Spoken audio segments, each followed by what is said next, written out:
Hey guys, it's me, Tommie, and in this video I decided to do something a little bit different. I'm going to be showing you guys how I created these beautiful summer braids on my cousin's hair, and you guys get to watch me work. So first things first, I used 4 packs of this realistic soft jumbo Kankelon hair. It was $1.99 a pack. We used a number 2 and a number 4. And then the first thing that I did is I decided to make my defined part, the part that's basically going to be the base of my pattern, first. Now I just want to apologize that my camera angle is not that good and then my battery dies, so you guys are actually going to see me when I do half of her hair, but you're going to get a better view of the hairstyle that I created. So after moisturizing and conditioning the hair, I'm going to start that first feeder braid.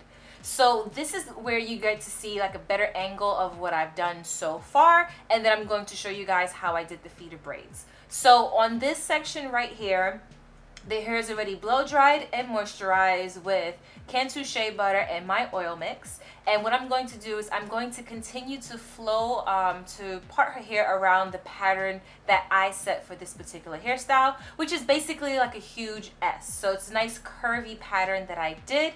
I'm going to alternate between a feeder braid and then a regular braid. So if I say a feeder braid, that's the one with extensions, and when I say a regular braid, that's the one with her real hair. In order for me to get a nice clean parting, I'm going to use edge control. I'm using the Creme Argan oil edge control. I will link it to the bottom. I'm going to put that in the roots of her hair because that helps me, 1, to get a more defined part, and 2, for it to slick down and look a little bit neat. So I'm adding it just to the roots of her hair and cleaning up the parting so I can make sure that the part is actually clean, which I already said. So this is just me applying the edge control to just the base of her hair. And after I've gotten it all smoothened down and my section is tucked away, I'm going to start braiding her natural hair first.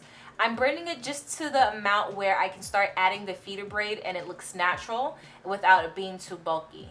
Now, if you're doing this hairstyle on like a daughter's hair or a friend's hair, basically what you do is when you're doing your feeder braids, start off with the thinnest amount of hair first and then make it thicker as you're going down so that the braid looks like it's gradually getting bigger.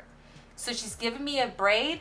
I'm going to add one side, braid that, and then I'm going to add another piece and braid that.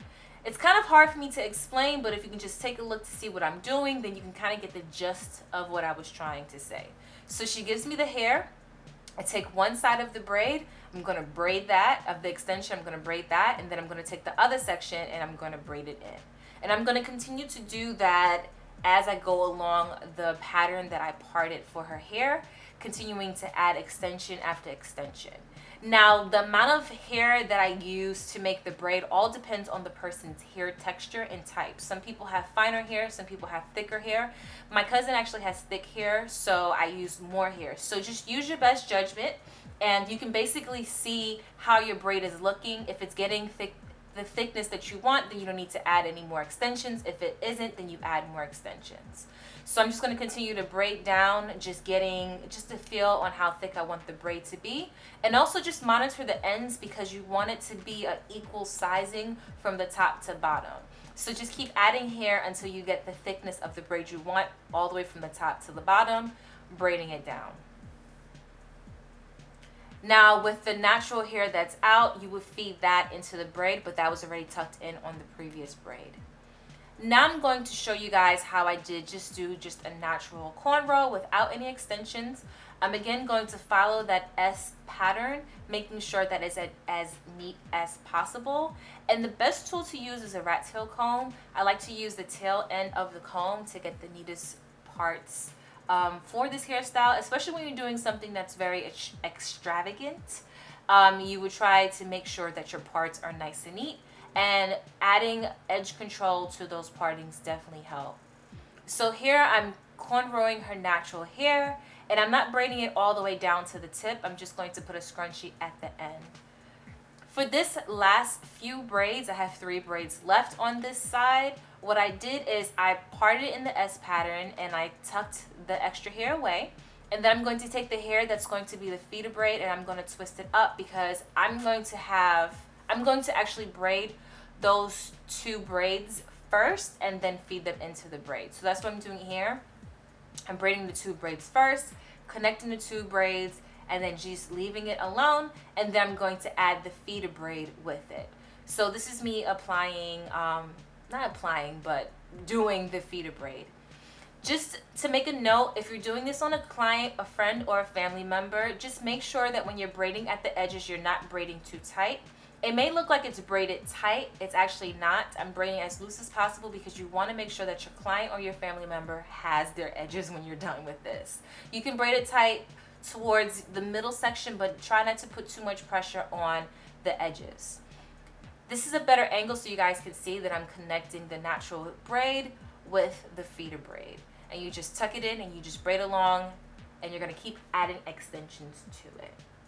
So hopefully you guys get the gist of what I'm saying based off of the tutorial. A lot of parts were fast forward for you guys because I mean I'm just braiding and adding here, braiding and adding here. This hairstyle actually took me about 4 hours to do because her hair was really thick. Also recording and stopping and making sure that my camera was in the right angle, that took a lot of time with it. But always try to have your client help you out by passing the hair because it just makes the whole process go by a little bit faster. If the client's hair is a little short and it's sticking out, I definitely would tell you to add some edge control to their natural hair to help it slick down. She wanted me to add a little bit of jewels, so I used the same jewels from my goddess locks to add to her braids, and that's it. So I'm going to show you guys in real time, not fast forward, the braid pattern on her entire head so you guys can count to see how many feeder braids I did and how many natural braids I did to her head. As far as the ends of the hair, I didn't show that, but I dipped the ends of her hair in some boiling hot water to help seal the ends, and then just use some edge control to just give her some baby hairs in the front. And then this is a look on how it looks outside. I'm doing sort of kind of 360-degree look of it, so excuse me trying to get on the top and the bottom. So if she's not in frame, that's just, you know, me trying to get the right angle. We did this in one shot, but that's the final look, guys. I hope you guys enjoyed this slight sort of tutorial, watch me work kind of thing. If you guys have any questions, you can leave them below, and make sure you check out my tutorial on how I created my goddess locks, which will be in the ending clip, and I'll talk to you guys later. Bye.